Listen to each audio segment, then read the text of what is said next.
Բարև ձեզ հարգելի հայրենակիցներ, ուղիղ եթերում Նոյան Տապանն է, տաղավարում հյուրընկալել եմ Պաշտպան հայրենիաց ազգային մշակութային հիմնադրամի նախագահ պատմաբան Գագիկ Սաֆարյանին։ Հիշեցնեմ, որ մեր ուղիղ եթերը կարող եք նայել Նոյան Տապանի Patreon-ում, QR կոդը ձեր էկրաններին է։ Բարև ձեզ, պարոն Սաֆարյան, շնորհակալ եմ Նոյան Տապանի հրավերն ընդունելու համար։ Ես նմանապես Սաֆարյան, կարծես թե մենք ամեն տարի այսօրը պարտադիր եթեր ենք ունենում ձեզ հետ եւ այսօր էլ ավանդույթը չենք խախտել։ Այսօր հայոց ցեղասպանության 110-րդ տարելիցն է, ցեղասպանությունը, մարդկության դեմ հանցագործությունը, հանցագործը պետք է կրի պատասխանատվություն։ Կարծես թե այս տրամաբանության մեջ պետք է լինի ամեն ինչ, բայց պատասխանատվություն կրող դեռևս չի եղել եւ հետաքրքիր է, որ ապրիլի 23-ին ավանդույթը պահպանվում է նաեւ մեր երիտասարդության մոտ, հատկապես հույդայի կազմակերպած ավանդական ջահերով երթը։ Ուզում եմ անդրադառնալ 3 երթի մեկնարկի ժամանակ եւ դրանից հետո ինչքան երիտասարդներ էին հավաքվել այնտեղ այս անգամ արդեն տեղահանված արցախցիներն էլ էին միացել ջահերով երթին եւ ջահերով երթի ժամանակ Թուրքիայի եւ Ադրբեջանի դրոշները այրվեցին։ Վարչապետ Նիկոլ Փաշինյանը անդրադարձել է այդ դեպքին, Armen Press-ներ հարցում արել եւ փաստորեն անընդունելի եւ սադրի չրահրող գործելակերպ է համարում այս ամենը։ Մի խոսքով սկսենք դրանից, արդյոք պետք է այդ դրոշները այրվեն, որտեղ դրան զուգահեռ փաստորեն մենք տեսանք, որ Սյունիքում կրակոցներ եղան եւ Նիկոլ Փաշինյանը դատապարտել է նաեւ այդ միջադեպը, Ադրբեջանի իշխանություններին կոչ անել քննության առնել ընդհանրապես հրադադարի խախտման դեպքերը եւ հանդես գալ պարզաբանումներով։ Ջահերով երթ 110-րդ տարելից, ցեղասպանություն, սահմանին կրակոցներ եւ ինչու ոչ խոսենք նաեւ ճանաչման եւ ուրացման գործընթացների մասին 90-ականներից առ այսօր։ Ինչ խոսքը բազմաբովանդակ հարցերի անդրադառնալը թույլ կտա այսօր ավելի ճիշտ պատկերացում կազմել ինչ է կատարվել մեր հետ, մեր ազգի, մեր ժողովրդի հետ եւ արդյոք մենք կարողացանք պատմությունից դասեր առնել։ Քանզի ասեմ ու անցնենք բուն թեմային, քանզի վերջին 100-ամյակում Գերմանիան պարտվել է մի անգամ Երկրորդ աշխարհամարտի ժամանակ, Ճապոնիան եւս պարտվել է մի անգամ, բայց երկու երկրները եւ իրենց ղեկավարները պատմությունից քաղեցին շատ մեծ դասեր։ Բավական է ասել, որ 1951 թվականին Արևմտյան Գերմանիայի կամ ժամանակ ասում են Ֆեդերատիվ Գերմանիայի համախառն ներքին արդյունքը գերազանցում էր 1933 եւ 1939 թվականի մակարդակը։ Այլևս չեմ խոսում, որ 50-ական թվականներին արդեն բոլորս գիտենք ճապոնական թռիչքի մասին։ Սա այլ խնդիր է։ Նախ մի թեթև ճշգրտում անեմ ձեզ, ոչ թե հայոց ցեղասպանության 110-րդ տարելիցն է, այլ հայոց մեծ եղեռնի 110-րդ տարելիցն է եւ Օսմանյան կայսրությունում 1894-1923 թվականին Հայաստան քաղաքականությանը զոհ գնացած շուրջ 2 միլիոն 300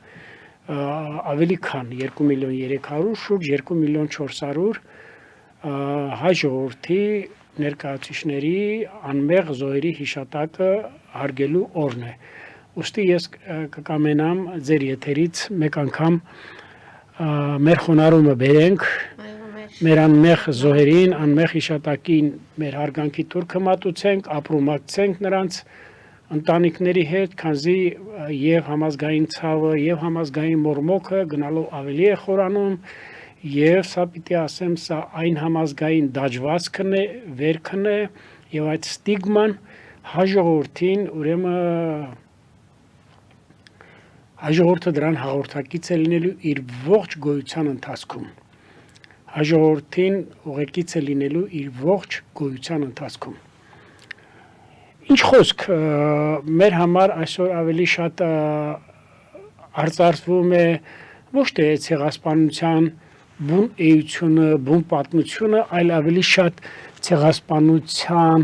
հետևանքները կամ այն խութերը կամ այն մութ անկյունները, որը բերել հաստրել են ուրեմն եւ հայոց ցեղասպանությանը եւ մեծ եղեռնին։ Ոստի գիտեք, որ որպես պատմաբան, ինքս էլ լինելով Արևմտյան Հայաստանի պատմության եւ հատկապես հայոց ցեղասպանության եւ մեծ եղեռի պատմության մասնագետ, ես կամենամ անդրադառնալ այն խնդիրներին, որին այսօր կարծում եմ, ինչպես մերում կնդիրը, ձերում կնդիրը, այնպես էլ մեր ժողովուրդը պետք է եւ ուշով հետևի եւ ակնդետ եւ ուկնդետ անպայման եւ աստեղից էլ անի իր հետևությունը։ Տեսեք, 1853-1856 թվականի Ղրիմի կամ Արևելյան պատերազմի հետո Ռուսաստանի պարտությունից հետո, որը ամրագրվեց Փարիզի հաշտության կամ խաղաղության պայմանագրով 1856 թվականին արտաքին գործոս նախարար Ալեքսանդր Գորչակովը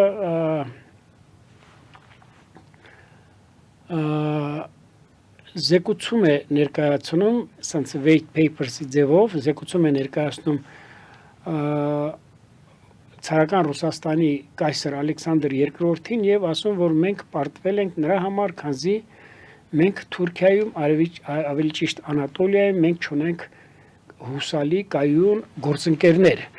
Այդպես էլ կա, դա միջազգային բաներում տարբեր հարթակներում, Գորչակովի օրվա գործնախարարի, ընդ որում ես պիտի ասեմ, որ դա իրենց այն բացառիկ արտգործնախարարներից մեկն է, որը ունեցել է բացարձակապես հայանպաստ եւ հայամետ գործունեություն։ Եվ ինքը հենց այդպես էլ ասում էր reliable and stable partner։ Հենց այդպես է զեկուցումը կա։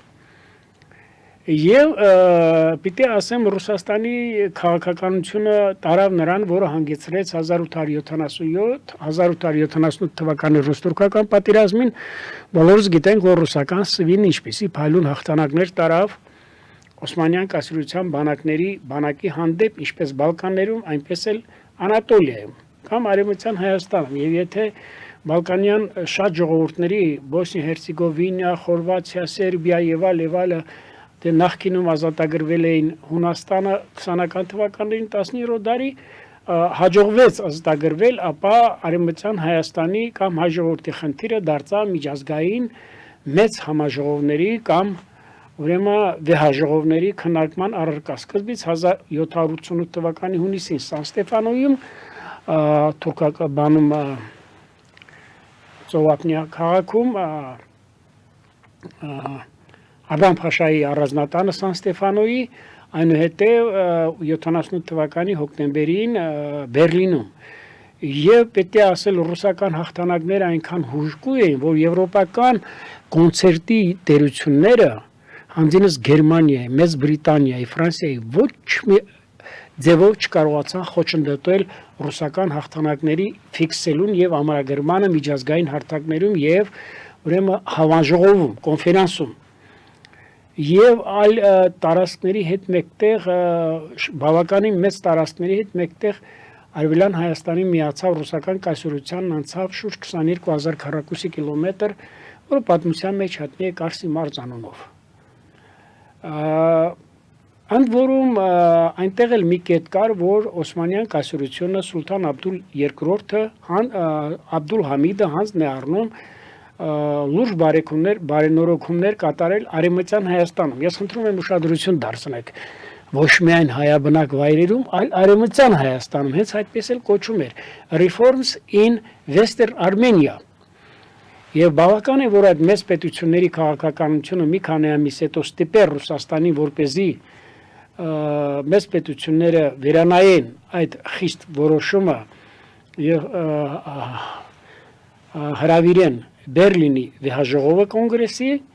եւ այնտեղ արդեն Ռուսաստանին ստիպեցին, որ ահագին տարածքներից ետ կանգնի Վասպուրականի, Բիթլիսի, Տրապիզոնի եւ այլ, քանզի կարելի ասել սա գալիս էր դառնում էր արդեն Օսմանյան կայսրության վերջը։ Դե Բալկանյան ժողովուրդները Ռոմելյան ազատակ Օսմանյան կայսրությունը Բալկանյան ժողովուրդներին կամ Բալկաններին անվանում է Ռոմելիա կամ ռոմելական ժողովուրդներ։ Եվ ստիպեցին, որպեսզի վերանայեն շատ պայմանագրեր։ Ուստի ընդամենը մնաց Կարսի մարզը ցարական Ռուսաստանի կամ Արևելյան Հայաստանի կազմում եւ մեծ տերությունները, հատկապես Գերմանիայի կանցլեր Օտտո ֆոն Բիսմարկի ճնշման ներքո Ռուսաստանը ստիպված ընդունեց այդ պարտադրանքը, այսպես ասած, որովհետև գիտեք, պատմության մեջ ես պիտի ասեմ, որ ռուսները դիվանագիտություն երբեք չեն ունեցել։ Ռուսները ունեցել են կասնային դիվանագիտություն եւ անընդհատ պատերազմից հետո նրանք միշտ պարտվել են։ Եվ մեր ժողովրդին սկսած դեռևս ոչ միայն Արևելյան Հայաստանը Ռուսաստանի հետ միացնելու նախօրյակին եւ ռուս-թուրքական Ադրբեջանապոլսի պայմանագրով այդ 28-29 թվականի պատերազմին հայ ժողովուրդը օգտագործել է որպես թնդանոթի միս։ Սա ճշմարտություն է, cannon fodder։ Սա անպայման այսպես է եղել։ Եվ ընդունվեց այդ որոշումը, որով եւ բացի այն, որ ռեֆորմները Արևմտյան Հայաստանում արդեն Թուրքիային պարտադրեցին ռեֆորմներ անցկացնել Թուրքիայի հայաբնակ շրջաններում։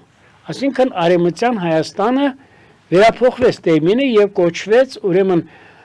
reforms in region and province in dwelling Armenian residence, այսինքն ռեֆորմներ Ottoman Empire, Թուրք Օսմանյան կայսրության արևելյան նահանգներում, Օսմանյան կայսրության հայաբնակ շրջաններում։ Այսինքն տեսեք ինչ է կատարվել։ Ես ինչու համար եմ սա շեշտում, որովհետև ես պիտի նաև անդրադառնամ երևակայական եւ իրական հայրենիքի խնդրին, որը այսօր դարձել է շատ հրամայական։ Եվս մի բան պետք է ասեմ, որ Ալեքսանդր II-ի արևելյան քաղաքականությունը այսպես ճակերտավոր ասեմ հայանպաստ, հայամետ, պայմանավորված է եղել մեծ պետական գործիչ ցարական Ռուսաստանի հայազգի մեծագույն պետական գործիչ Լորիս Մելիքովի գործունեությամբ, լինելով Ռուսաստանի Դաշնության ներքին գործոս նախարար, այնուհետև պաշտպանության պետական խորհրդի նախագահ եւ Ալեքսանդր II-ի դեմ կազմակերպված մահափորձից հետո 1-2 օրով ցարի պարտականությունները նա է կատարել, նա ունենալով Ալեքսանդր II-ի հետ շատ մտերիմ հարաբերություններ կարողացավ հասնել նրան, որ մենք ձեռք բերեցինք այսպիսի մեծ հաջողություններ։ Բայց սա այլ խնդիր է, որովհետև պատմության մեջ դուք գիտեք, որ անհատներն էլ կարող են ունենալ որոշակի դեր։ Եկավ 90-ական թվականները, ես չեմ ուզում այլևս արտաբերեմ պատմությունը, մենք ունեցանք 1894-96 թվականներին ունեցանք ավելի քան 300,000 զոհ։ Սուլթան Աբդուլ II-ի ժամանակ, Աբդուլհամիդի ժամանակ, որին պատմագիտության մեջ համարում են զուլում կամ զուլումի քաղաքականություն։ Երթուրքերի հեղափոխությունից Այո, ես պիտի ասեմ, որ արդեն փոխվել է Ռուսաստանի արտաքին քաղաքականության թրենդը եւ եթե Նիկոլայ Գիսը փոխարինեց Գորչակովին գրեթե շարունակում էր նրան, ապա հաջորդը Ալեքսեյ ուրեմն Լոբանով-Ռոստովսկին ասեց Հայաստանը մեզ պետք է առանց հայերի։ Սա մի դվային ծրագիր էր 90-ական թվականին եւ գիտեք, որն էլ 1896 թվականին կարծեմ մահացավ ապոպլեքսիկ հիվանդությամբ, այսինքն տեղում կաթվածահար եղավ եւ սատկեց, բայց ես պիտի ասեմ, որ սա մի ահավոր դիվային հրեշավոր ծրագիր էր, որը շարունակվեց ընդհուպ առաջին աշխարհամարտի տարիներին 1908 թվականի ինքը գնաց, բայց իր ծրագիրը այո, կային կազակներով վերաբնակեցում, հարավային ադիգեյներով վերաբնակեցում, սա գիտեք, դուք բոլորդ լավ գիտեք, որ ես ինչպես եմ հասկանում այս խնդիրները, բայց կարծում եմ մի հարցազրույցի շրջանակները բավականին նեղ են այս ձևաչափը։ Կարծում եմ մենք եւս կանդրադառնանք եւ մեր ժողովուրդը անպայման կշրջվի դեպի մեր հայոց պատմության այս էջերը։ Երթուրքական հեղափոխությունից հետո կարծված թե արդեն վերջ եկել է արդարության, հավասարության, ժողովուրդների բարեկամության պահը, բայց իդրև էլ 1914 թվականին մեծ տերությունները դարձած ստիպեցին Օսմանյան կայսրությանը գնալ ռեֆորմների, այդպես էլ կոչում է մայիսյան բարենորոգումներ, սակայն Գերմանիան, քանի որ կանգնած էր Թուրքիայի թիկունքում, առաջ քաշեցին հրեշավոր մի ծրագիր, որը կոչում էր Օսմանյան կայսրությունում, ուրեմն այսպես ասեմ, անհավատարիմ տարի եւ անուսալի դաշնակցի ուրեմն տեղահանություն, հենց այդպես էլ կոչում էր Օսմանյան կայսրությունում երիտթուրքերի ժամանակ սա կոչում էր տեղահանության ծրագիր, այսինքն պիտի անհավատարիմ տարին տեղափոխեին դեպի խորքերը Անատոլիայի, դեպի Տերեզորի անապատներ, Մոսուլ, Սիրիական անապատներ եւ այլը, պարզա դա կոտորածները արդեն եւ բերեին, քանի որ առաջին երկրորդ բուլղարական բալկանյան պատերազմներում ցարական Ռուսաստանի օգնությամբ եւս Բուլղարիա եւ մի ժողովուրդները ձեռք բերեցին անկախություն ազգագրական հուժկո պայքարի շնորհիվ եւ պիտի նրանք ուրեմն իրանք այդպես էլ ասում են մոհաջիրեթը ռեպատրիանտները պետք է Բալկանյան թերակղզուց տեղափոխեին Արևմտյան Հայաստան եւ սա դարձավ պիտի ասեմ մեծ եղերնի 15 թվականի մեծ եղերնի կոտորածների հիմնական դրդապատճառը որպես անհուսալի անհավատարիմ տար հիմա տեսեք ինչ է կատարվել հայ հեղափոխական դաշնակցությունը որին ես կանդրադառնամ պատերազմի նախօրյակին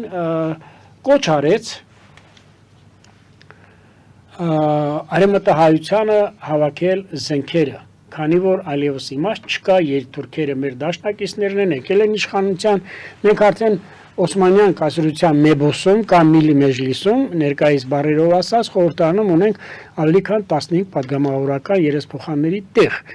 Եվ ընդ որում եթե Արեմտյան Հայաստանի բնակչությունն էր համարում անհավատարիմ հուսալի տար, անհուսալի տար Այստեղ է երիտթուրքերի եւ ոչ միայն երիտթուրքերի, այլև թուրքական գաղափարախոսության սին մեկնաբանությունները, ուրեմն կեղծիքները, ապա ես պիտի ասեմ, որ Արևմտյան Հայաստանից բացի Օսմանյան կայսրությունում ապրում էր ավելի քան 600-800 հազար հայ, 200,000, առնվազն 250,000 կայսրության մայրաքաղաք Ստամբուլում, Կոստանդնուպոլսում, 50,000-ից ավելի հայ Զմյուրնիայում 300-ից 400,000 հայ Կիլիկիայում, Զեյթունում, այլևս չեմ խոսում Հալեպում, Սիրիայում, դե գիտեք, այս բոլորը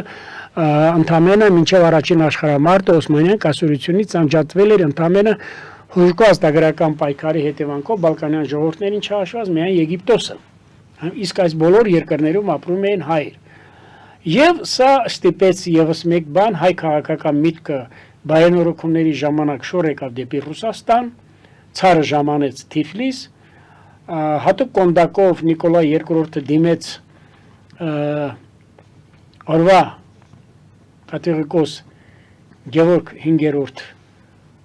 վեհափար Սուրինյանին, որոնցով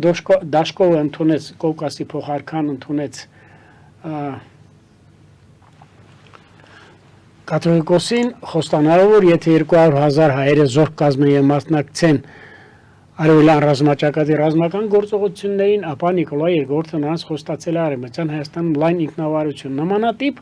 խոստումներ տվել է նաեւ ուրեմն Օսմանյան կայսրությունը, երիտթուրքերի եռագլուխը, հրեշը, Թալիատ Էնվեր Ջեմալ-փաշաների եռապետությունը եւ ասել են եթե ավելի քան 200,000 մարդ Օսմանյան կայսրության կողմից մասնակցի ռազմական գործողություններին եւ Բալկաններում եւ չանակալի բան բոլորդ գիտեք, ապա անպայման հայերը կունենան մեծ արտոնություններ Օսմանյան կայսրության կազմում։ Այսինքն ռուսները եւ թուրքերը միանշանակ 1914 թվականի նախօրյակին ուրեմն բարենորոգումների հետ մեկտեղ որոշվեց, որ Արևմտյան Հայաստանը բաժանվում է երկու նահանգների, երկու հատվածների որպեսզի անցկացնեն մեծ տերությունները բարենորոգումներ Ռուսաստանի հովանի ներքո պրոտեկտորատ իր վրա է վերցել ռուսական կայսրությունը անձամբ Նիկոլայ II-ը եւ Խարբերդի Տրապիզոնի Սեբաստիայի նահանգներում պետք է նշանակվեին եվրոպական կառավարիչներ, նշանակվեց եվրոպական կառավարիչ հանձինս Նորվեգիայի նախկին արտաքին գործոս նախարար Նիկոլա Վեստենեկի, իսկ Արևելյան Հայաստան այս մասում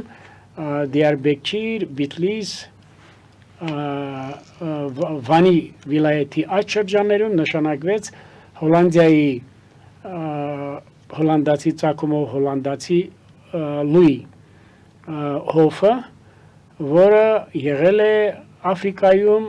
Հարավաֆրիկյան Հանրապետությունում հոլանդական մասի ուրեմն Վայս Քինգը, փոխարքան։ Գիտեք, պատերազմը սկսվեց եւ եվրոպական բարենորոգումները հոդս ցնդեցին եւ մի քանի դեպուտատներ, պարլամենտի անդամներ, Օսմանյան կայսրության, այդ թվում Դաշնակցական խորհրդարանի անդամ Արմեն Գարոն կամ Գարեգին Բաստերմաջյանը, որ հետագայում դարձավ Միացյալ Նահանգներում առաջին հանրապետության եւ ներկայացուցիչ այն հետեւ դեսպանը, երբ Միացյալ Նահանգները ճանաչեցին Հայաստանի Հանրապետությունը, Հայաստանի անկախությունը, ճողոպրեցին,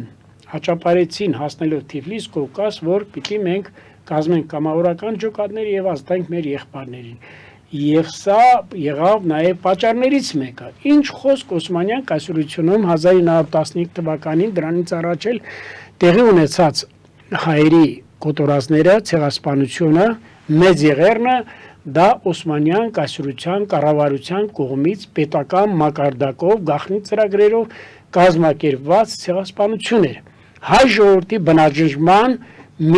մի հրեշավոր ծրագիր էր։ Սա երբեք ուրեմն քննարկման կամ կասկածի տակ դնել երբեք չի կարելի։ Սա ընդունել են նաև թուրք վարիշները, որոնց գիտենք, որ 1919 երբ որ երիտուրքական կառավարությունը գահանկեցարվեց, Մուդրոսի հաշտության պայմանագրից հետո Պոլսում իշխում էին ուրեմն Անտանտի միացյալ հրամանատարությունը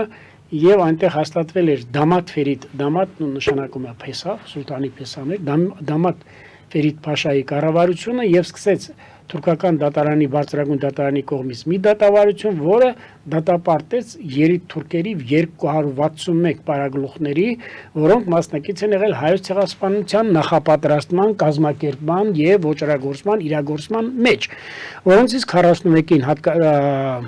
41-ի մահավճիռը եղել է ցմահ դատապարտում, հերրակա կարգով նաեւ մահվան դատապարտում, գիտեք որ որոշ մարդիկ երիտթուրք պարագլուխները փախան, Գերմանիայում նրանք իրենց արժանի պատիժը ստացան հայ վրիժառուների կողմից, չեմ ուզում ես սրանց մեջ շատ խորանամ։ Հիմա տեսեք ինչ է կատարվել։ Այն ինչ որ կատարվել է այդ ժամանակահատվածում, մենք սրանցից դասեր չքաղեցինք։ Տեսեք, ընդամենը մենք ունեցանք 6-ից 7 հազար որոշ մասնագետների, նաև որոնց ճանաչում եմ հաշվարկներով գրեթե 8000 կամավորներ, որոնք մասնակցեցին Արևմտյան Հայաստանի ազատագրմանը ռուսական զորքերի հետ մեկտեղ, ռուսական զորքերի կազմում, բայց բավական է ասել, որ 1916 թվականին արդեն եղավ հրաման, ռուսական զորքերը ետ քաշվեցին Արևմտյան Հայաստանից 15 թվականին եւ հենց հրեշավոր ծրագիրը սկսեցին իրագործել այդ ժամանակ։ Այլևս չեմ խոսում գաղթի, կոտորածների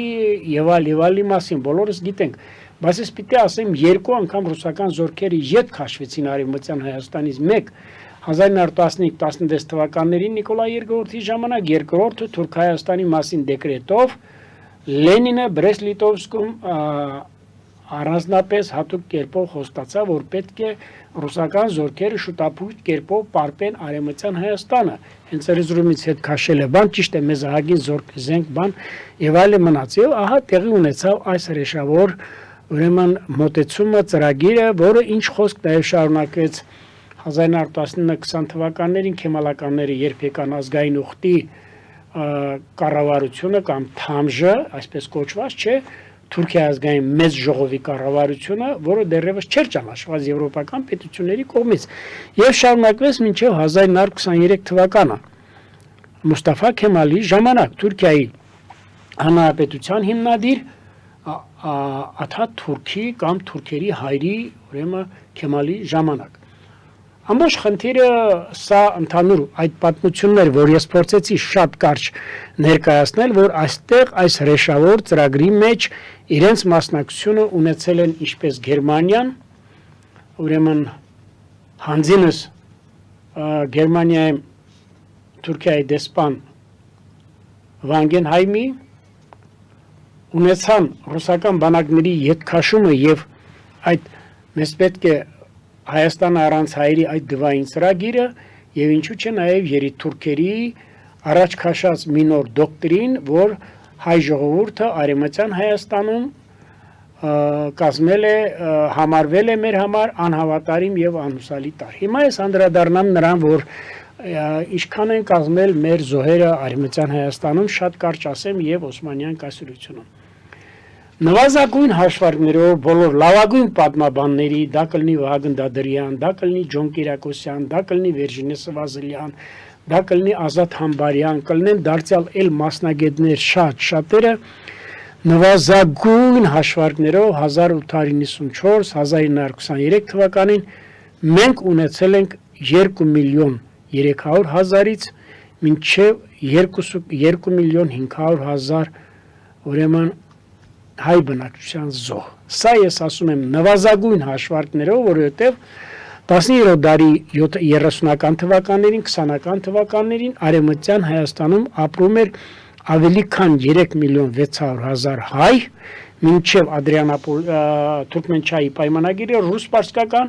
1828 թվականի փետրվարի 10-ը եւ մինչև 1829 թվականի սեպտեմբերի 27-ը Ադրիանապոլսի պայմանագիրը ռուս-թուրքական պատերազմից հետո, որի հետևանքով, որի շնորհիվ Արևելյան Հայաստան ներգաղթեցին Արևմտյան Հայաստանից 50,000 հայ բնակչություն, Պարսկաստանից շուրջ 250,000 հայ։ Բայց պիտի ասեմ, որ մենք ունեցել ենք ավանդական ընտանիքներ, բազմաթիվ բնակեցված, բացի Արևմտյան Հայաստանից մենք նաև ունեցել ենք Օսմանյան կայսրությունում ավելի քան 800,000 հայ, որից 300,000 ապրում էր միայն Զմյուրնիայում եւ Իզմիրում եւ Պոլսում, մնացած 5-ից 600,000 ապրում էր Հալեպի եւ Ադանայի վիլայեթներում։ Անկամ եթե 1 միլիոն էլ արտագաղթած ելներ, ապա պատկերը շատ ուրեմն ողբերգական է, պատկերը շատ ուրեմն ահավոր է եւ սա էլ նրանց, ովքեր ասում են, որ մենք պիտի ցեղասպանության զոհերին մեկ առ մեկ ցուցակ կազմենք եւ ես այդ մարդկանց անվանում եմ կամ շամպես հաչողներ կամ խոշոր եղջրավորների պես բառաչողներ, որտեղ նրանք չգիտեն առհասարակ ես կասեմ, որ կեղտոտ ոտքերով չարժե մտնել մեր սուրբ պատմության ուրեմն հերոսական էջերը։ Ինչու եմ ասում հերոսական, որովհետև մենք նաև ունեցել ենք հերոսական դրվագներ 1914-1920 թվականներին, հատկապես Վանի հերոսամարտը 1915 թվականին, այնուհետև Ուֆայի կամ Եդեսայի, Շապին Գարահիսարի, այլևս տեղի էր 19-20 թվականներին Կիլիկիայի հերոսամարտը, Զեյթունի հերոսամարտը եւ այնտեղ, որտեղ մեր ժողովուրդը դիմել է զենքի, փրկվել է։ Սա մեզ եւս մեկ անգամ ապացուցում է, որից հետո նաեւ Սարդարապետի հերոսամարտը մեկ անգամ մեզ ապացուցում է, որ մեզ համար սին պատրանքներ են միջազգային ուրեմն ուժերից եվրոպական կլինի տարբեր կենտրոններից ակնկալել հայ ժողովրդի փրկություն, որովհետև մենք գիտենք, որ ինչ է կատարվել մեր հետ, հենց թեկուզ դրան անմիջապես հաջորդեցին թե Սևրի պայմանագիրը, թե Մոսկվայի պայմանագիրը 21 թվականի մարտին, թե Կարսի պայմանագիրը 21 թվականի հոկտեմբերին եւ նույնիսկ այն պայմաններին, եւ մենք ունեցանք Կարսում ավելի քան 38,000 զորք, ավելի քան 38,000 զորք կազմած հայ բնակչությունից մեծ քանակությամբ բարձրակարգ սպայական կազմ, որոնք սակայն, ինչպես ասում են, բարոյապես եւ հոգեպես անկում են ապրել այդ spoilage slump, այդպես են չէ ասում, այդ բարոյական անկումը, փտած նեղացությունը, եւ մենք առանց մեկ կրակոցի հանձնեցինք Կարսը, այդ հրաշք ամրոցը, այդ անառիկ բերդը, երբ որ Մարքսը եւ Էնգելսը ասում են, որ ով որ տիրի Կարսին, նա ձեռք կբերի նաեւ Մերձավոր Արևելքի բանալին։ Առանց մեկ կրակոցի նաեւ ունենալով մի քանի օր առաջ այնտեղ տեղ ասած ավելի քան 1 միլիոն ֆունտ ստերլինգին համարժեք գումարի զենք զինամթերք։ Իհարկե դրան նպաստեցին նաեւ 5-րդ Շարասյան այն ժամանակվա ներկայացուցիչները, Մռավյան, Միկոյան, որոնք թռուցիկներ էին տարածում, որ կարմիր թուրքերը եկել են մեզ ազատագրելու։ Բայց ես պիտի ասեմ, որ 9-րդ բանակի թուրքական Հայաստանի դեմ արշավանքից առաջ, երբ որ Քազմ Կարաբեքիրը մտնում է Քեմալ Աթաթուրքին, համոզում է, որ պետք է հարձակվել Հայաստանի վրա, նա ասում է դու չես կարող գրավել։ Նրանք հատուկ ծառայությունները գախնի բերել են, որ հայ ժողովրդի զինված է, Զինված։ հայոց պետությունը զինված է, եթե չկարողանաս քեզ գլխատելու եմ, ասում ես հաղթելու եմ։ Եվ տեղի ունեցավ այն, ինչ որ մենք երբեք չենք սպասում։ Եվ այսքանն էլ բավական է, որպեսզի ասենք, որ մենք երբեք չապավինեցինք օրասական պահերին, Սարդարապետը մեզ համար չդարձավ ուրեմն դաս։ Այս է եղել ընդհանուր պատմությունը, փորձեմ ներկայացնել ցեղասպանության եզրույթի ծագումը եւ իմաստը, որովհետեւ սկսած 1915 թվականից մինչև 1948 թվականը միշտ խոսվել է Արևմտյան Հայաստանում կոտորածների, բարբարոսությունների, վայրանուգությունների, սպանությունների տարբեր ուրեմն եղկելի, նողկալի հրեշավոր ծրագրերի մասին, սակայն չի օգտագործվել սոյքրեմ կամ ջինոսայդը, սոյքրեմը դա ցեղի հատումն է, արմատաքոքանելն է կամ ցեղասպանությունը։ Լեական ցակումով հրեա ամերիկյան գիտնական Ռաֆայել Լենկինը 1944 թվականին մի գիրք է գրում, որը կոչվում է առանցքի տերությունների կառավարումը բռնազավթված Եվրոպայում։ Հենց այդպես էլ գիրքը կոչվում է, ուրեմն Axis Countries Rule in Occupied Europe, որտեղ առաջի անգամ խոսվում է ցեղասպանություն տերմինի եզրույթի մասին։ Ստեղծվելով Միացյալ Ազգերի կազմակերպությունը 1948 թվականին առաջ անցնելով ասեմ նաև 1954 եւ 62 թվականներին Միացյալ Ազգերի կազմակերպությունը ընդունում է տարբեր ուրեմն ձևաչափերով, տարբեր ձևակերպումներով ցեղասպանության ճանաչման եւ դատապարտման ուրեմն բանաձև, որով կոչ է անում բոլոր երկրներին աջակցել այս բանաձևին եւ զերծ մնալ իրենց երկրներում այնպիսի հրեշավոր ծրագրերից, ինչպիսին հայոց ցեղասպանությունն է, որը տեղի ունեցել Օսմանյան կայսրությունում։ Եվ պիտի ասեմ, սա անցավ մեծ ճանապարհ, տարբեր ձևերով, տարբեր մեթոդներով, ընդհանուր 60-ական թվականներին մինչև 1987 թվականի ամռանը Եվրոխորհրդարանը ընդունեց ցեղասպանության ճանաչման եւ դատապարտման բանաձևը, որից հետո սկսվեցին ինչպես տարբեր պետությունների կողմից, դա իհարկե կատարվեց նաև Սփյուռքում ծվարած, Սփյուռքում գոյություն ունեցող հայ դատի գրասենյակների անմիջական մասնակցության, այնպես որ նաև պիտի շեշտեմ, որ մեր 3 կառավարություններն էլ 1990-ական թվականներից սկսած առ այսօր, նաև այս կառավարություններն իրարյալ միջազգային առումով ցեղասպանության ճանաչման եւ դատապարտման առումով տարբեր երկրների կողմից ոչ միայն քաղաքականությունը չեն դարձել իրենց առանցքը իմպերատիվ դոմինանտ պրեֆերանս չէ, առաջնահերթություններից չեն համարել, այլև ընդհակառակը շատ դեպքերում մեր երկրի ղեկավարները ասել են, որ դատապարտում ենք հենց Լևոն Տեր-Պետրոսյանը 1995 թվականին ապրիլի 24-ին Ազգային ակադեմիայում տեղի ունեցած հայոց մեծ եղեռնի 80-ամյա տարելիցին հայտարարեց, որ ցեղասպանության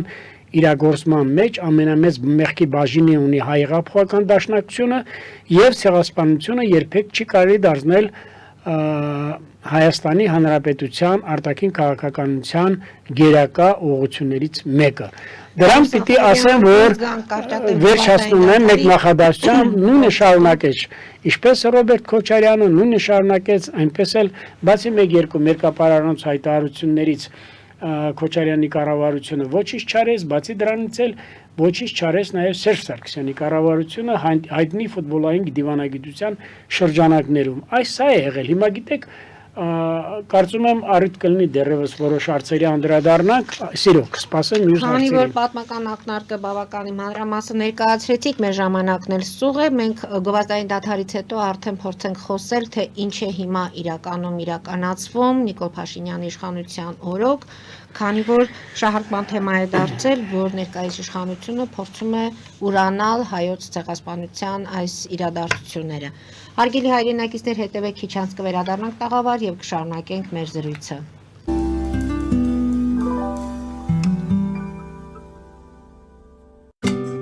Ինչ է պետք տունը, առանձնատունը կամ ամառանոցը հաճելի, հարմարավետ դարձնելու համար։ Ճիշտ ընտրած կահույք, օրիգինալ դեկորներ, Հյուրերին ընդունելուց գեղեցիկ սպասք, գուցե նոր սփռոց։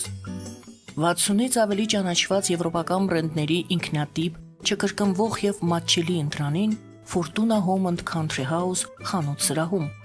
Նորավոճ սպասք եւ կահույք հորեկա բնագավառի համար, տեքստիլ տնտեսական ապրանքներ, ամեն ինչ գեղեցիկ կյանքի համար։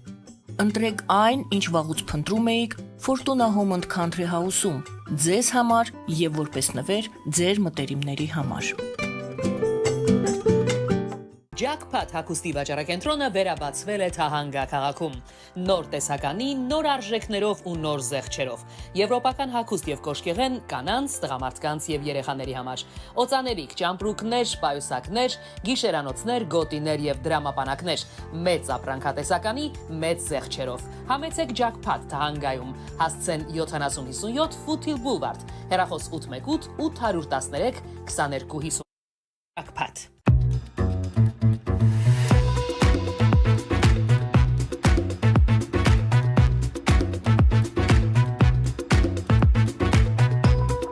Արարատ ռեստորան, ընտանեկան եւ ընկերական ժամանցի լավագույն հասցե, սիրված արտիստներ, հյուրընկալ մթնոլորտ, հարուստ ճաշացան, անմահական խորտիկներ, Արարատ ռեստորան, հասցեն անփոփոխ, սիրով սպասում ենք ձեզ։ Ավելի քան 11 տարի Աքսիոմեդ վնասվածքաբանական վերականգնողական բժշկական կենտրոնում գործում են հենաշարժիչ համակարգի խնդիրների լուծման բոլոր ժամանակակից մեթոդները։ Հասցե Երևան, Տերյան փողոց 3 շենք, 42 տարածք, հեռախոս 010 522 882, 091 522 882։ Լավագույն պաղպաղակ, բնական, համեղ եւ մատչելի գներով պաղպաղակը կարող եք ձեռք բերել բոլոր հայկական խանութներում։ Պահանջեք հայկական պաղպաղակ, Թամարա պաղպաղակ։ Glendale West Pharmacy, ձեր ուղեկիցը տեղերի աշխարհում։ Ունեք հարցեր, զանգահարեք 818 548 5157 հեռախոսահամարով կամ այցելեք 1109S Glendale Avenue, Glendale CA 91 205 հասցեով։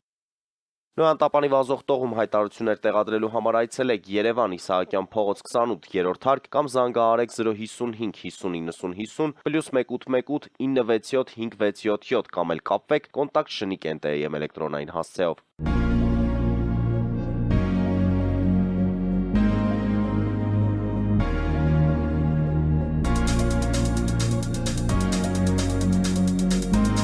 Տպագրեք ձեր գիրքը Նոյան տապան տպագրատանը, ինչպես նաև թերթեր, ամսագրեր, բուկլետներ եւ այլն։ Հասցեն քաղաք Երևան, Իսահակյան 28 առաջին հարկ։ Հեռախոս Հայաստանից +374 55 50 90 52, ԱՄՆ-ից 818 967 5677։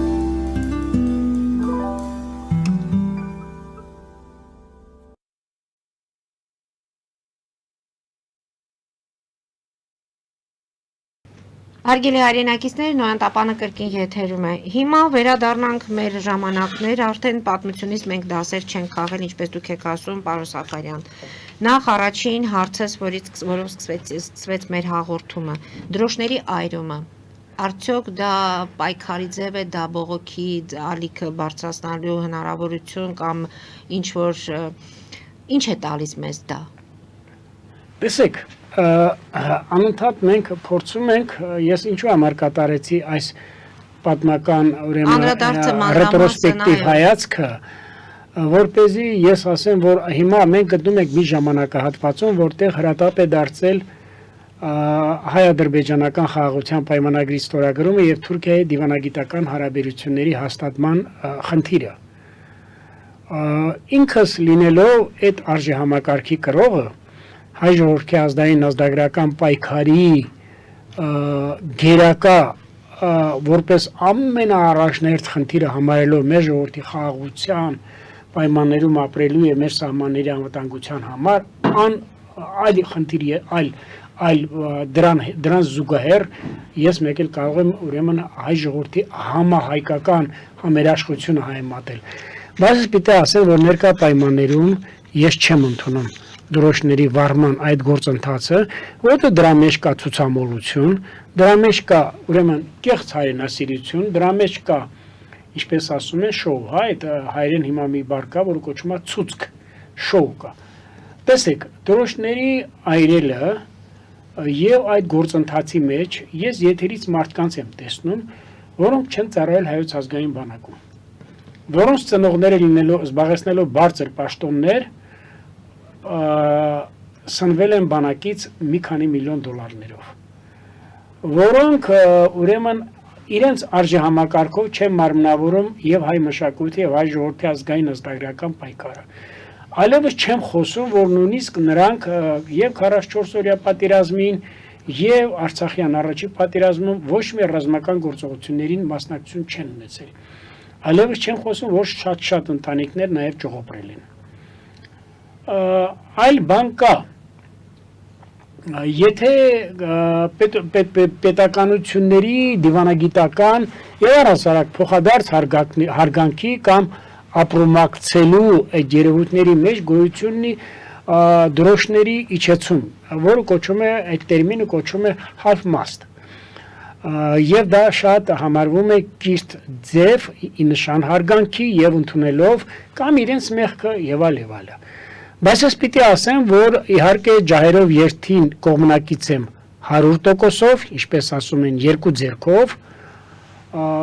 կողմնակից եմ նաև ցեղասպանության զոհերի հիշատակի առումով ցանկացած միջոցառման ցիվիլ կերպով, իսկ եթե մենք դրան կողմնակից ենք, ինչու պիտի կողմնակից չլինենք Արցախահայերի բռնակախտի, սպիտակ գենոցիդի, բռնի տեղահանման, էթնիկական զտման այդ քաղաքականության, մենք սա ինչքան բարձրացնենք եւ ապրենք, մենք ինքներս ապրենք, մեզ հետ ավելի հաշվի կնստեն։ Մի անգամ ասեմ, քանի որ 1000 անգամ ասել եմ եւ փոխանակ կանցնեմ այլ խնդիրներին, այլևս չեմ կրկնելու, մեր երկու ողերեմ հարևանները, Թուրքիան եւ Ադրբեջանը, երբ որ ուրեմն արերեսվեն մեր բանակին, մեր զինվորին եւ ստանան համարժեք եւ արժանի հակահարված, նրանք երբեք այսպիսի հոխորտալից անպագորգոր հայադավ հայտարարություններ չեն անելու։ Սա ես ասում եմ ակսիոմատիկ ճշմարտություն, բայց ներկա պայմաններում ասում եմ դրոշներ վառել, ոտի տակ տալ եւ այլն, ես սա համարում եմ, ես չեմ ասի անթույլատրելի կամ բան, ես սա համարում եմ ոչ պատշաճ, հասկանում ես, սա ասենք ռելևանտ կերպով չի արտացոլում այն ապրումները եւ այն ողբերգությունը, որ մենք ունեցել ենք 100 կամ 110 տարի առաջ կամ 23 թվականի սեպտեմբերին Արցախի ժողովրդի բռնագաղթի ժամանակ։ Այստեղ մեկ ուրիշ խնդիր կա։ Ինչպես ասում են մեր երկրում, ինչպես արդարադատությունն է սելեկտիվ, շատ հարցեր են սելեկտիվ, եթե ասում ենք, եթե Թուրքիային անում ենք, ապա ես ասացի, որ հատուկ ծառայությունները Ռուսաստանի, Թուրքիայի, Գերմանիայի հատուկ ծառայությունները անպայման մեծ մասնակցություն են ունեցել հայոց ցեղասպանության եւ հատկապես մեծ Եղեռնի նախապատրաստման, կազմակերպման եւ իրագործման մեջ։ Եթե այդպես կա, ապա ինչու մենք չենք մեղադրում Ռուսաստանին։ Թող Ռուսաստանն էլ իմանա 100 տարի առաջ իր քաղաքականությունը ինչպես են եղել, որ թողել են Բախտի քմահաճույքին ռուսական զորքերը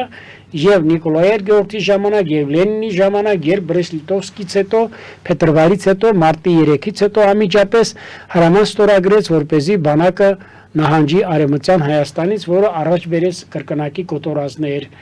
այնպես որ պիտի մենք չկատարենք ձևական բնույթի հայտարարություններ կամ ձևական բնույթի գործողությունները,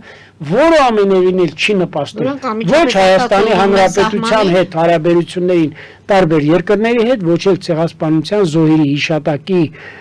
ուրեմն ողջակոչմանը կամ այդ գործողությունների նշանակությանն ու դերին։ Հիմա անդրադառնանք ցեղասպանության ընդունումը օրակարգից հանվում է։ Իշխանության մոտեցումները ինչպես է գնահատում, թեև իշխանության ներկայացուցիչները պնդում են, որ այդ նման գործառույթ չկա, ցեղասպանությունը չեն ուրանում, պարզապես փորձում են այն չդարձնել առևտրի, վաճառելիք դարձնեն առարկա, ինչպես փորձում է անել Հոիդան եւ Հոիդան օգտագործում է ցեղասպանության հարցը որպես քաղաքական պայքարի գործիք ընդդեմ Հայաստանի Հանրապետության պետականության։ Գիտեք, շատ բան կարելի է ասել։ Ինչ խոսք Դաշնակցությունը, որը իրագործեց Նեմեսիս ծրագիրը, ինչ խոսք էլի գործողություններ, որոնք պատիվ են բերում մեր ժողովրդին, բայց ես պիտի ասեմ, որ հայ-հեղափոխական դաշնակցության վերջին ավելի քան, ես չեմ ասում 90-91, որովհետև 90-91 թվականին հիրավի կատարել է հայրենասիրական մեծ գործ, եւ պիտի ասեմ, որ առաջին հանրապետությանը եւ Վազգեն Մանուկյանի կառավարությանը, Լևոն Տեր-Պետրոսյանի իշխանությանը դաշնակցությունը ստիպեց շորգալ արերեսվել Դարձյալ Ղարաբաղի խնդրի հետ եւ այդ մի քանի միլիոնավոր դոլարներին հասնող զենք զինամթերքի մատակարարումը Արցախյան ռազմաճակատ ինչ խոսք ոչ միայն գովելի է, ոչ միայն դրվատելի է, այլև օրինակելի է հայ քաղաքական ուժերի համար։ Այն ինչ որ կատարեց դաշնակցությունը, ես էլ հատկապես չեմ եղել անմասն եւ պիտի ասեմ, որ հաստատ 5 հոգու մեջ ես 5-րդը չեմ եղել կամ 3-րդը չեմ եղել, բայց դա անցած լինի։ Տեսեք, ներկայիս պայմաններում թե գործող իշխանությունը, եթե մեր քաղաքական ուժերը, հատկապես ընդդիմադիրը ունեն մեղքի շատ մեծ բաժիններ։ Ասել, որ ներկայիս կառավարությունը ուրանում է ցեղասպանությունը, ես այդպիսի բան չեմ տեսել։ Անկեղծորեն եմ ասում, ինքս չլինելով ներկա պայմաններում ոչ սրա, ոչ նրա ջատագովը, ընդհակառակը ես ասում եմ ոչ սրանք, ոչ նրանք, բայց ես ասում եմ, որ ես այդպիսի պայմաններ, ես այդպիսի մոտեցում ներկա կառավարության կողմից ականատես չեմ եղել։ Տեսեք, նույնիսկ համբերատարությունը կառավարության հասնում է այնտեղ, որ մեծ եղերնի զոհերի ոգեկոչման ու ոգեկոչման կամ հիշատակին տուրք տալու համար կառավարությունը առավոտյան ժամը 7-ին է գնում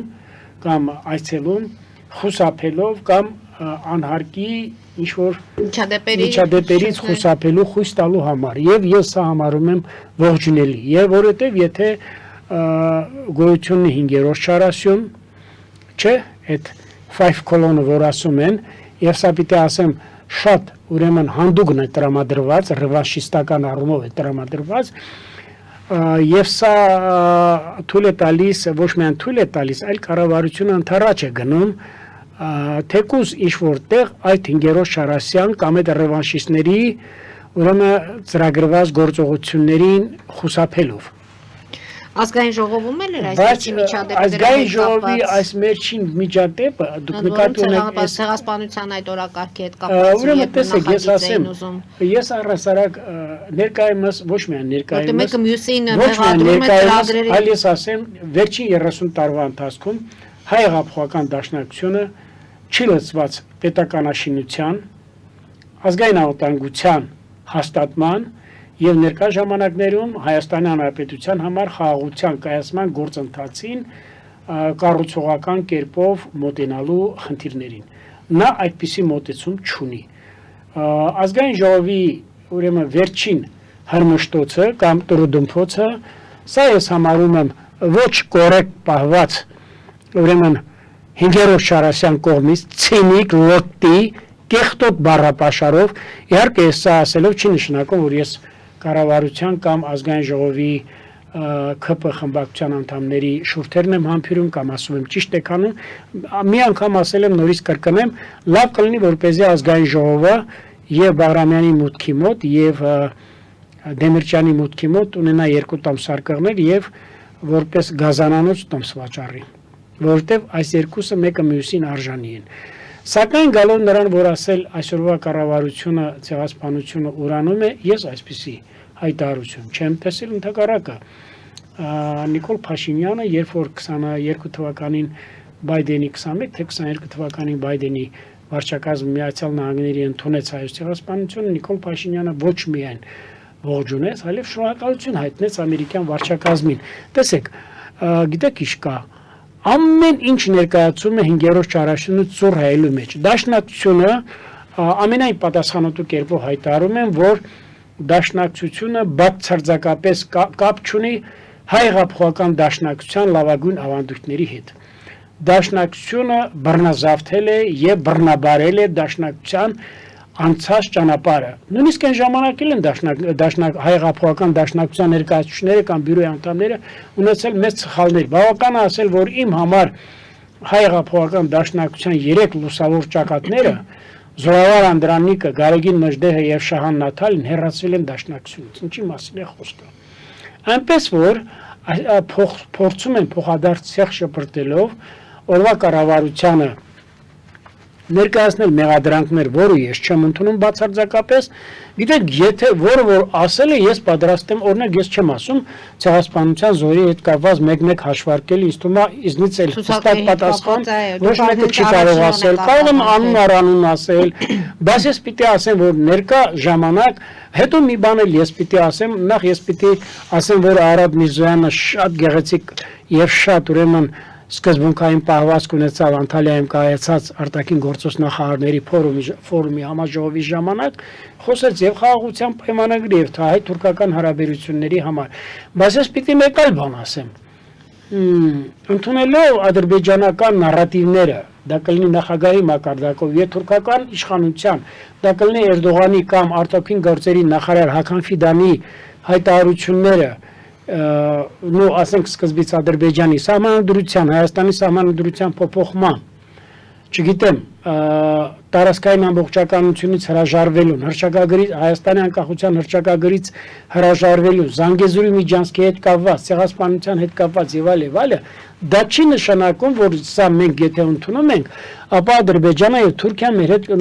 հատկապես Ադրբեջանը մեր հետ ունենալու են կառուցողական հարաբերություններ, հատկապես խաղաղության պայմանագիրը ստորագրելու առումով։ Ընդհակառակը տարիներ շարունակ ոչ միայն ձեր եթերից, տարիներ շարունակ ես կրկնել եմ, որ ադրբեջանական նարատիվները, Ադրբեջանի Հանրապետության կառավարության ղեկավարների կամ իրանց establishment-ի նարատիվները, մենթալիտետը, արժեհամակարգը հերում է խաղաղության պայմանագրի հաստատման Հայաստանի եւ Ադրբեջանի միջև միջազգային չափորոշիչների կիրառման սկզբունքից հեռուն է, նրանք դեռևս չեն արտացոլում դա։ Ադրբեջանի ղեկավարությունը հավասարի հետ պայմանագրաունակ հանրապետություն եւ ղեկավարություն չէ։ Իսկ եթե մենք փորձում ենք, որ անընդհատ նրանց ախորժակներին բավարարենք, այս ճանապարհով եւս անհնարին է հասնել կայուն խաղաղության եւ անվտանգության հաստատման տարածաշրջանում։ Սա եւս ես չեմ ընդունում, որովհետեւ մենք ունենք բանակ, ինչի մասին է խոսքը։ Մենք ունենք բանակ, օրեցօր զինվող, մենք ունենք բանակ, օրեցօր մարտունակությունը բարձրացող, մենք ունենք բանակ, որը օրեցօր հոգ է տանում մեր պաշտպանական գծերի ամրապնդման, հատկապես սահմաններում, եւ որը օրեցօր հոգ է տանում մեր բանակի ռազմատեխնիկական վերազինման ուղղությամբ։ Այլևս չեմ խոսում, որ մեր ինչքան էլ մենք ունեցանք, այսպես ասած, ոնց են ասում, strategic patience, ռազմավարական համբերություն Ռուսաստանին ասելով ինչ եղա մեր 100 միլիոնների դիմաց մեր զենքը, ինչու Ադրբեջանն այսքան միլիոններ վճարեցիք եւ այլը, բայց ինչպես ասում են, մենք նաեւ պիտի շատ դեպքերում բանեցնենք ռազմավարական հանդգնություն։ Այդ ռազմավարական հանդգնությունը, որոնք շատ դեպքերում ցուցադրում են ինչպես անվտանգության քարտուղարը, այնպես էլ արտաքին գործոս նախարարի պաշտպանության նախարարը, թույլ տվեց, որպեսզի մենք Հնդկաստանից, Ֆրանսիայից, ելի երկրներից, հատկապես Հունաստանից ունենանք ոչ միայն զենքի ներկրում, այլև ունենանք ռազմատեխնիկական լուրջ ինտեգրացիոն գործընթացներ։ Պարոն Սաֆարյան, շնորհակալություն եմ հայտնում այսօրվա հաղորդման համար, մեր ժամանակը մոտ ես խնդրում եմ, եթե 1 րոպեին ժամանակ տա։ Ձեզ հնարավորություն եւ մի հարց է, քանի որ խոսեցիք ռազմավարական հանդգնության մասին, Հնդկաստան եւ այլն։ Այսօրվա դրությամբ Ադրբեջանի նախագահը նաեւ Չինաստանում էր այդ հանդգնությունը, բայց աշխարհում հիմա փոխվում է աշխարհակարգերի բովանդակությունը եւ չի բացառվում, ասենք, դրան հետևի կամ դրան հաջորդի Հայաստանի Հանրապետության ուրեմն որևէ բարձրակարգ պաշտոնյայի այց Չինաստան, չի բացառվում նաեւ, ասենք, հաջորդի Հայաստանի Հանրապետության որևէ բարձրակարգ պաշտոնյայի այց Իսրայել։ Տեսեք, ինչպես ասում են, երկաթե վարակուրների դարը արդեն անցել է, մենք սրան պիտի սառը մոտենանք, ինչպես ասում են, եթե մշտական թշնամիներ եւ մշտական բարեկամների ժամանակահատվածը վաղուց անցել է, ապա մենք պիտի անընդհատ գտնենք փնտրտուքների եւ որոնումների մեջ, հատկապես միջազգային հարթակում, որովհետեւ Հայաստանը հռչակել է դիվերսիֆիկացված արտաքին քաղաքականության մասին, Հայաստանը հռչակել է ռազմավարական գործընկերների նոր ձեռք բերելու մասին, եւ եթե նախկինում թեկուզ 10 տարի առաջ մեր 3 նախագահների համար տարածաշրջանը համարվում էր Հայաստան, Հարավային Կովկասը որպես Հայաստան, Վրաստան, Ադրբեջան, ապա այժմ տարածաշրջանը համարվում է Եգիպտոսը, Սաուդյան Արաբիան, չեմ երկնչում այս բառը օգտագործելուց, նաև սկանդինավյան երկրներ։ Մեկ այլ բան պիտի ես ասեմ, 3 երեկոյան հանրային հեռուստաընկերությամբ Պետրոս Ազարյանի հետ հարցազրույցի ժամանակ ես ապրեցի հերթական նողկանքը։ Ինչքան էլ ես հարգեմ ուրեմն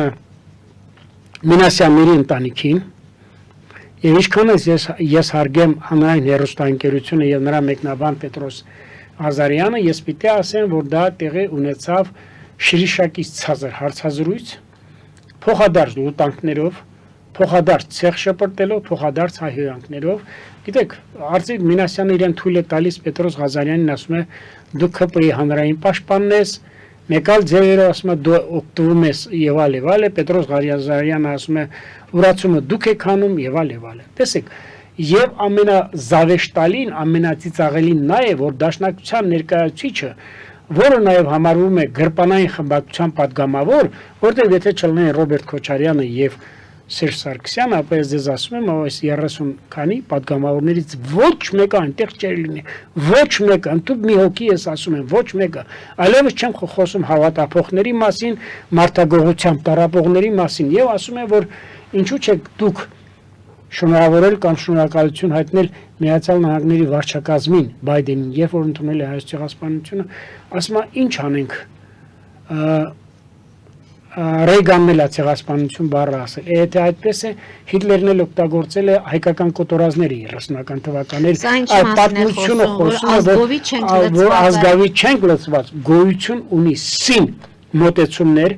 կեղծիքներ, որտեղ այդ կուսակցությունը ես հիմա համարում եմ կեղծիքով եւ ինքնախապեյությամբ տառապով, այսպես կոչված ազգային ոճի մեջ անքնադատելի, անխոցելի լինելով, սեփականաշնորհելով ցեղասպանության ճանաչման գործընթացը, որը այդպես էլ չկա, անհրաժեշտության դեպքում ես պատրաստ եմ եւս մեկ հարցազրույց նվիրել հատուկ սրան, եւ սա նշանակում է, այո, կեղծելով պատմությունը, ուրեմն բանի ասենք այս ինքնահավանության սինդրոմով տառապած, որոնք էլ գիտես ցեղ են շփորտում, ասենք են առաջին նախագահը փոխանակ նախոսա, երբ որ նա ասել է, որ ազգային գաղափարախոսությունը կեսկոցի գարի է, հայտնի 97 թվականի պատերազմի խաղաղություն հարցազրույցի ժամանակ եւ ասում էր Սերգո ջան, քանի որ Արցախը կա, մենք լավ չենք ապրելու, հիմա հարց եմ տալիս եւ առաջին նախագահին եւ երկրորդ եւ երրորդ եւ Նիկոլ Փաշինյան։ Արցախը հիմա չկա, ճակերտավոր, Արցախը միշտ կա, Արցախը միշտ լինելու է, բռնազարդված է, մենք լավ ենք ապրում։ Հարց եմ տալիս։ Արցախը եղել է Հայաստանի Հանրապետության անվտանգության երաշխավորը, սա այլ հարցազրույցից է, սա այլ թեմա է, բայց ես պիտի ասեմ, երեկվա հարցազրույցի հետ կապված ես ապրեցի շատ վատ պահեր եւ դատապարտում եմ նման հարցազրույցները, սա պատիվ չի բերում հանրային հեռուստաընկերությանը, սա պատիվ չի բերում արդեն իր դարն ապրած 130 քանի ամյա կուսակցությանը եւ ես գալիս եմ վերստին այն համոզմանը, որ Հովհաննես Քաջազնունին հայտարարել է, որ Դաշնակցությունն այլևս անելիք չունի։ Եթե նրանք այդպիսին անաչառ են եւ ուրեմն փորձում են օբյեկտիվ մեկնաբանել, ապա նրանք առաջերտին պիտի դատապարտեն Ռուսաստանի Դաշնության քաղաքականությունը եւ Արցախի պարպան հարցում եւ 15 թվականի ցեղասպանության ասացի բանակներից յետ քաշման հարցում, բայց քանի որ նրանք իրենց գործունեության մեջ ունեն անսխալականության բարձույթ, ոչնչից եմ ասում, որովհետեւ այդ падգամավորներից ոչ մեկը երկու խմբակցությունների հայրենիք չէ, թե չգիտեմ ինչա կոչվում, Մայր Հայաստան եւ պատիվ ունեմ ներկայումս մեր պետականության, խաղաղության, անվտանգության արժեհամակարգի կրողները չեն։ Ինչ խոսք նայել ԿՊ խմբակցության պատգամավորների ճնշող մեծամասնությունը, բայց այսպիսի անընդհատ համբերությունից անել, անընդհատ փորձել ցեղ շպրտել, անընդհատ ռևանշիստական ձևով, նրանք էլ փորձում են իրենց պատասխանը տալ շատ դեպքերում դուրս գալով կոռեկտության շրջանակներից։ Պարոն Սաֆարյան, շնորհակալություն եմ Ես եմ շնորհակալ հաղորդման համար, իրադարձությունները բավականին արագ է զարգանում, մենք կհետևենք։ Ես ասում եմ, դարձյալ նորից ստիպված պիտի ասեմ, ունենք մի շատ կարևոր բան, ինչու բերեցի Գերմանիայի եւ Ճապոնիայի օրինակը, ընդամենը մեկ անգամ պարտվել են, այո, մեջներս ուղղի պատմությունից դասեր առնելու, դասեր քաղելու, այո, ամոթար է մեր անցած ճանապարհը շատ դեպքերում, բայց մենք եւս մեր ամոթ, դա մեր ամոթն է, դա մենք պիտի ընդունենք։ Ես ինչու համար եմ ասում, եթե մենք այսքանից հետո էլ ունենալով տասնյակ պարտություններ, ունենալով տասնյակ խայտարակ համազգային դեպքեր եւ այսօր էլ խոսել իրական հայրենիքից, չգիտեմ խոսել երևակայական հայրենիքից, տեսեք, այսօրը տեղն է, որ ես դարձյալ պիտի ընդամենը մեկ նախադասությամբ ասեմ, Արևմտյան Հայաստանը չի կարող լինել երևակայական հայրենիք, Արևմտյան Հայաստանը մեր պատմության, մեր ժողովրդի բնորանն է, մենք այնտեղից բնաջնջվել ենք, մենք այնտեղից արմատախիլ ենք արվել, մենք մեր կամքով չենք ընտրել գաղթի, բռնագաղթի ճանապարհը, ինչ է նշանակում երևակայական հայրենիք։ Այսօր էլ Հայաստանի անկախ հանրապետության սուվերեն տարածքից 243 կիլոմետր գտնվում է, քառակուսի կիլոմետր գտնվում է Ոխերիմ հարևանի ռազմական ուժերի, զինված ուժերի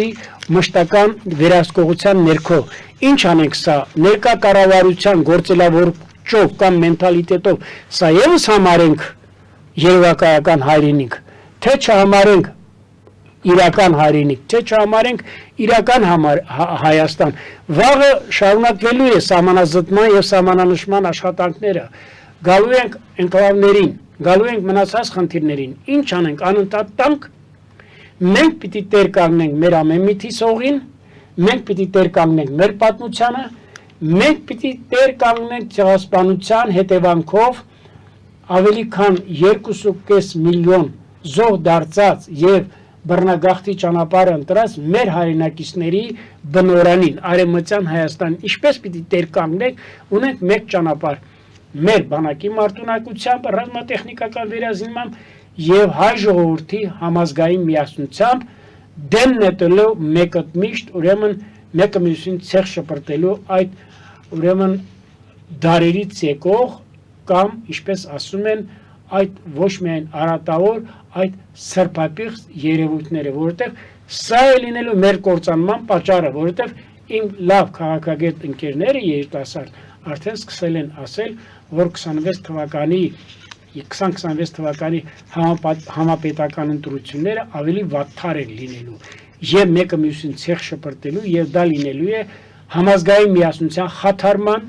առճակատման, ընդཐུպ աներևակայելի իրադարձություն։ Եվ ոչ ուրացում ցեղասպանությանը միանշանակ ոչ ուրացում տեր կանգնելու Արևմտյան Հայաստանին, տեր կանգնելու մեր հոգևոր արժեքներին եւ դրա միակ գրավականը, ասում եմ,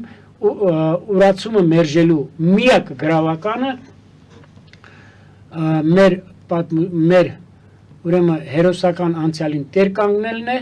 մեր բանակն է եւ մեր համազգային համախմբվածությունն է։ Տեսեք, գիտեմ արդեն ժամանակը անցել է եւ հիմա մենք կանջատեն Սաղարյանի գրասեղանի եւ իմ մահճակալի 3 սուրբ գրքերն են։